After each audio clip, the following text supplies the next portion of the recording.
Jerry Holmesy sent me an article this week published in the Wall Street Journal, which my parents actually ended up sending to me as well. I think they were worried that I might be losing my job. The title of the article was, "Churches Changed During the Pandemic, and Many Aren't Going Back." The headline under the title was, "Religious leaders are trying to attract members for the long haul. What we are trying to build is something that is COVID-proof and recession-proof." When I saw that subtitle, I was a bit worried about what this article might say. Here are some highlights. The number of churchgoers has steadily dropped in the U.S. over the past few decades. But COVID-19 and its lockdown restrictions accelerated that fall. In-person church attendance is roughly 30 to 50% lower than it was before the pandemic, estimates the Barna Group, a research firm that studies faith in the U.S. While religious leaders expect some rebound once the pandemic recedes, many don't expect attendance to return to previous levels. That has left churches looking for different approaches to connect with existing members and attract new ones. The article goes on to give stories about churches that are now doing only home worship. Small groups worshiping in homes of parishioners, or hybrid online and in-person worship. Some churches are trying to get people back into the buildings, and some churches are just giving up their buildings altogether. One priest was quoted as saying that he does not want people thinking church is just online and thinking that they can simply approach it like they would Netflix. I smiled at that one. When I read articles like this, I often find myself thinking about stewardship. Are we stewards of attracting people and building something COVID or recession-proof? Or are we stewards of a mission and a vision that has preceded us and will go on long after we are alive? That is not to say there is only one mission or vision, but it is to say that we can easily become stewards of the wrong thing. As the Reverend Jessica Vasquez-Torres pointed out last week in her sermon with us, we are co-collaborators with God and co-responsible for the work of liberation. How we steward that in our time and our place on this earth is up to us to discern. That is the work of reimagining. What does it mean to reimagine, and how might we be called to engage in it with deep intention? And who does it impact? To reimagine, according to the wise Merriam-Webster, is to imagine again or anew, to form a new conception of, or to recreate. How we are called to engage in reimagining is both an individual call as well as a collective call. There's no one answer for how we're called. And it's true that there is often a precipitating event. Some, including the Wall Street Journal article, would say the pandemic has been a precipitating event. Most people and organizations wait until something is wrong to do the work of reimagining. Healthy people and healthy organizations begin to reimagine before anything is wrong and simply with an eye toward a better future for all. The impact of reimagining is often like concentric circles. It begins with us individually. It goes out to our inner circles and families, and then from there out to our broader communities, and then from there to the world. In my 5 decades of life, I have reimagined myself and my life more than 8 times. Last night, I was telling some friends a funny story about high school. And when I talk about that person that was me, I'm talking about someone with an entirely different identity. When we as individuals can live with and in so many different identities, imagine what that means for families and communities and organizations. In the Gospels, we have story after story of Jesus inviting people to reimagine their lives and to reimagine the world God is interested in co-creating with us. In 2022, this year that is coming up, how are we being called to reimagine ourselves, our church, our collective work in the world?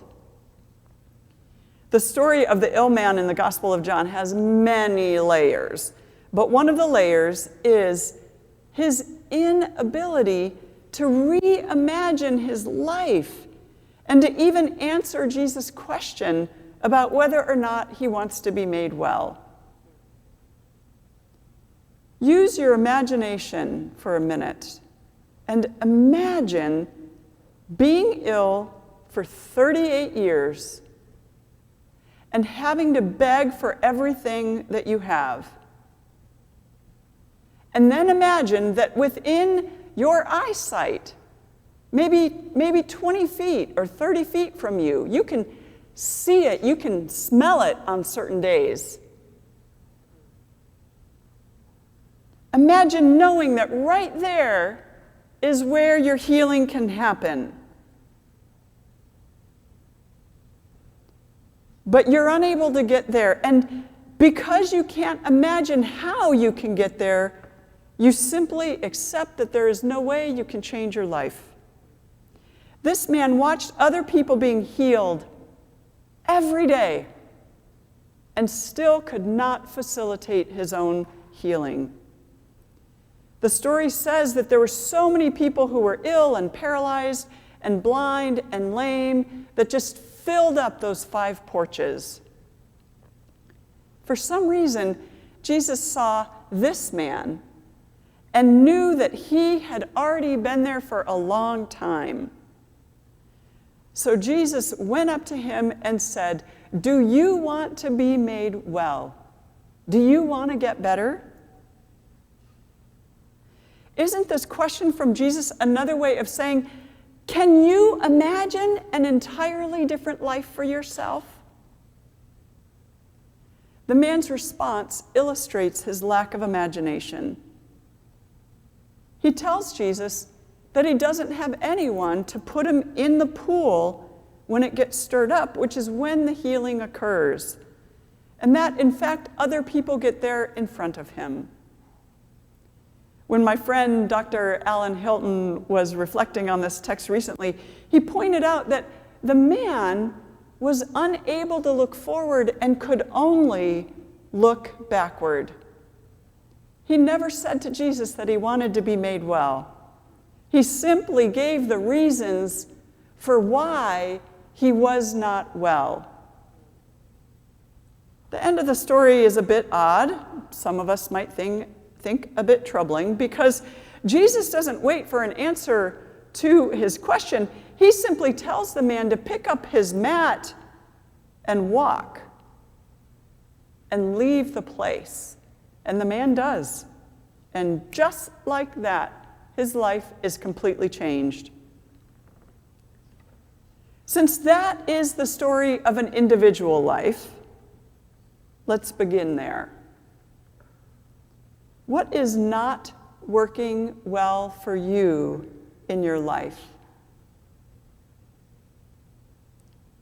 What are the ways that you are focused on the past and what has happened, rather than on what life could be like for you in the future? Are there places in your life where you feel stuck, just lying there, not sure how things are ever going to be different? What are the ways in which you are feeling unwell? If Jesus came to you and said, "Do you want to be made well?" how would you respond? Would you tell a story about something in your past?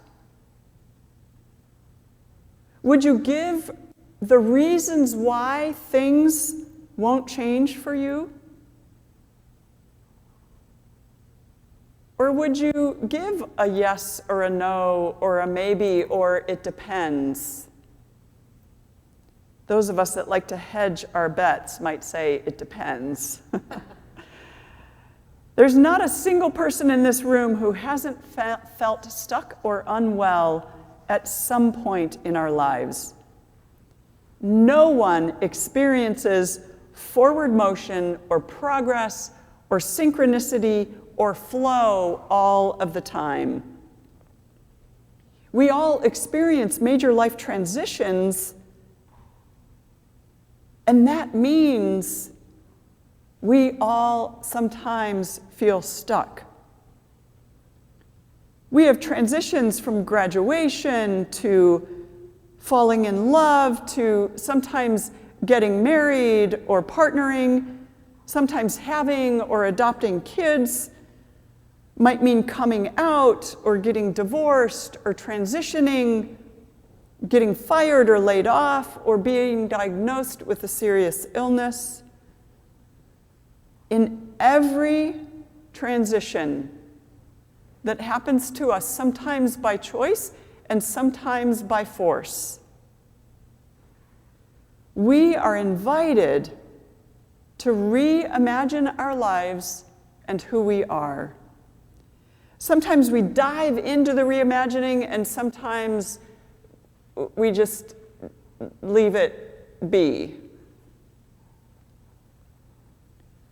Some of us, by nature, embrace change, and others of us feel a strong allergy to it.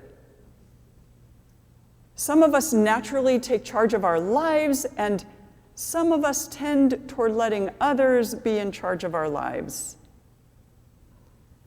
It all depends on personality types, cultural expectations, gender roles, religious beliefs and dogmas, family histories and traumas, and all of those things impact our abilities to reimagine our lives.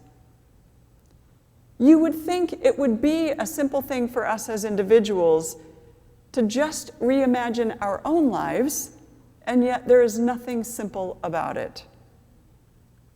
And now we begin to understand why it gets more complicated when we do it as a community or as a collective. When I first arrived at this church in 2013, as Rebecca said, it was clear that we needed to reimagine who we were as a congregation and as a church in Chicago.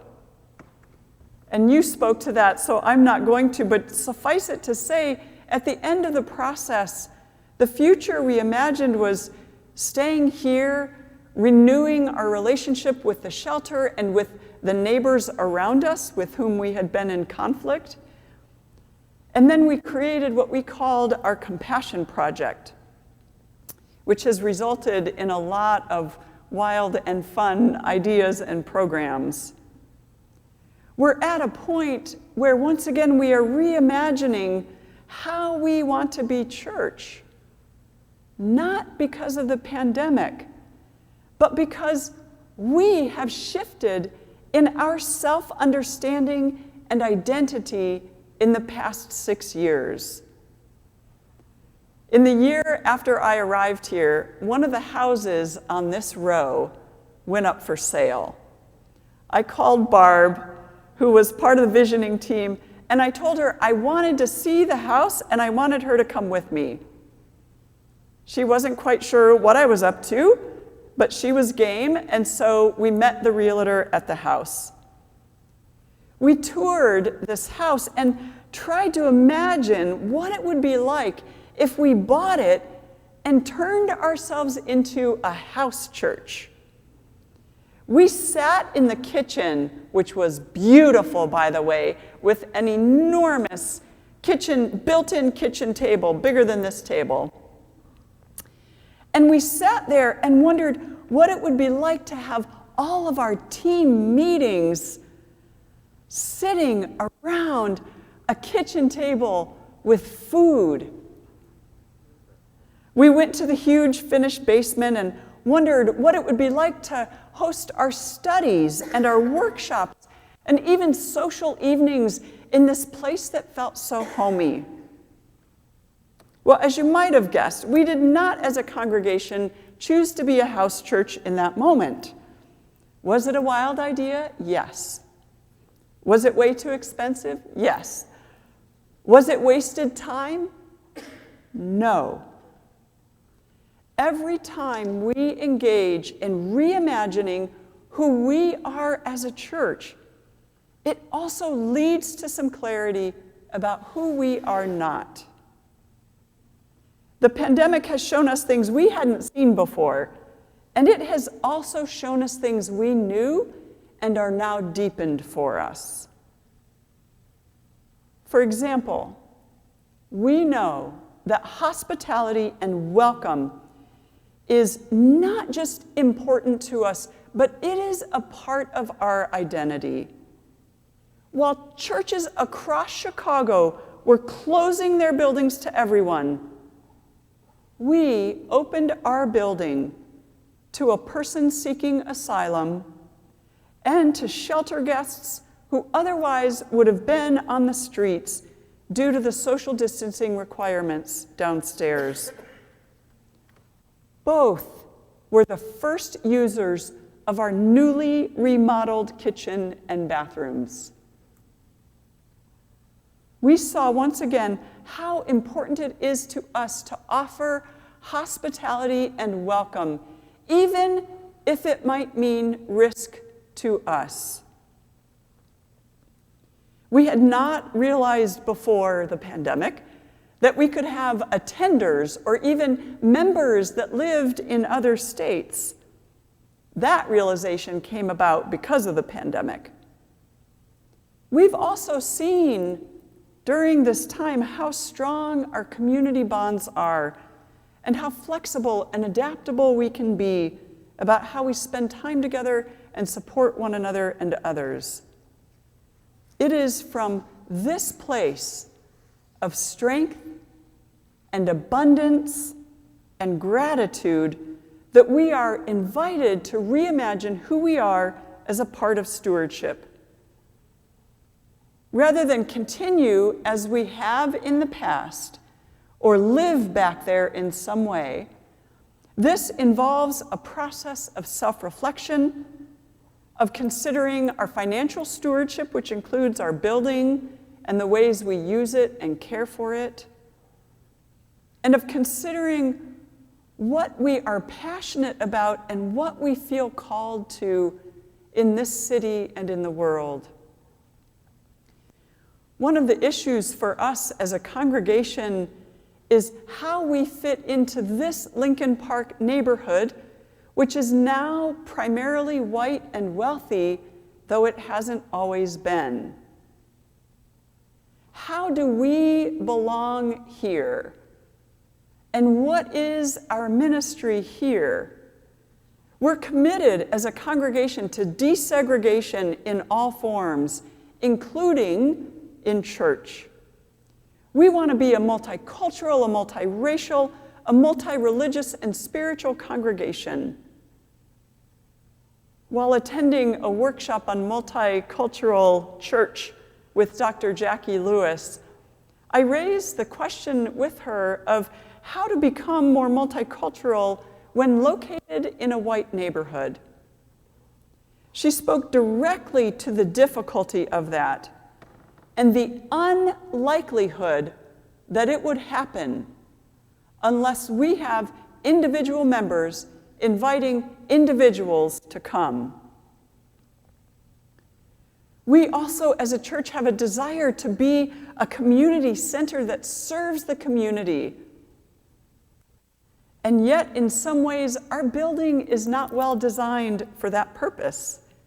We can host large events, and we have, which has been exciting, but we're not the best place for multiple organizations to be able to live or even provide services here. We're not growing significantly in size. I sort of think of it as like we add members and lose members constantly. So, I mean, you might say we've grown significantly if you look at all the numbers over the years. But in terms of, week to week, year to year, we're not growing significantly in size, and we haven't in the past 40 years. And so one of the questions is, because of that, do we want to reimagine ourselves partnering with another or other small churches? Are there ways to share resources or expenses or buildings? For some of us, these questions feel overwhelming and exhausting. I am a person who loves ideas. I love imagining. I love reimagining. So I get energy every time I think about all the things. And I get that it's not the same for some of you. We have a small team of people who will be meeting to consider some of these questions and more. If you would like to be part of the Reimagining, let me know. We would love to welcome your insights and curiosity. Last week, Joel Blyfus introduced me to two young activists and organizers with Code Pink, an organization committed, among many things, to disarmament and divestment from all things military and weapons related.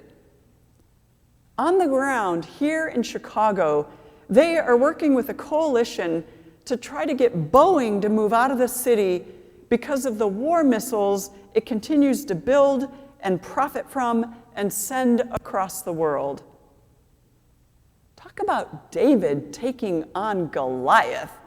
We're talking about Boeing. I sat with them for 45 minutes with Joel and thought about how many years their campaigns will take to bring to fruition. And I could hear their determination in the midst of that because they believe so deeply in what they are doing. The founders of Code Pink and all those who work with them have not lacked in imagination or reimagination even for a second. How can we be as bold in our reimagining of the world we want to live in? We've been talking about how we want to be a part of dismantling all supremacies. This is a huge desire and just as bold as disarmament or divestment, and certainly connected. What we can learn from the activists and organizers in our lives is that it takes coalitions and collectives of people to do the work that will actually change the world. Code Pink has connections and collectives all over the world, including in universities and colleges right here in Chicago. Friends, we don't seem to lack in bold imagination. Referring again to the sermon last week, remember when Reverend Jessica said that stewardship is not focused on our giving. Stewardship is focused on our experience of abundance and then our response to that abundance. Most churches in the U.S. have been indoctrinated with capitalism, which automatically means competition. We all fight for the same few people who we are constantly told are getting fewer and fewer who are interested in going to or being a part of a church. Getting churches to collaborate on things is like pulling teeth. Worse than pulling teeth, honestly. Everyone wants to have original ideas, and everyone wants to draw people to themselves because of their ideas. We feel ownership of our buildings, our property, our ideas, our events, even our mission. As soon as we focus on ownership, we lose sight of our call to be stewards. I want you to hear that. I'm going to say it again. As soon as we focus on ownership, we lose sight of our call to be stewards. Stewardship is not the same as ownership. And because of this malady, churches lack in reimagination. When we approached 2 different congregations several years ago about the possibility of, actually 3 different churches several years ago, about the possibility of merger or partnering, the conversations went nowhere. Each group had their own interests in mind.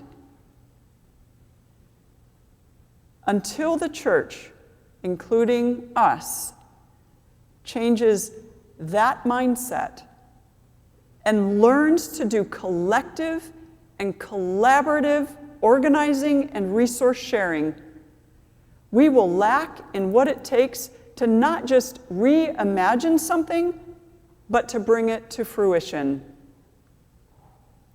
When a church is so protective or possessive of what it owns that it cannot engage in reimagining, it is no longer listening to Jesus ask if it wants to get well. Like the man who laid in one place for 38 years, the church can only reflect on why it's not getting to where it wants to be. But Jesus is not one to let us off that easily. Despite the excuses, despite the short-sightedness, despite the fear, Jesus simply says, get up, pick up your mat, walk, leave this place, and be well. We don't know what our future holds for us as a congregation. We know it's going to be exciting. What we do know is that we want to be willing to go where we are led in order to be who we are called to be. It might not be a physical place that is different from this physical place. It might not even be a big change in identity. Or it might be.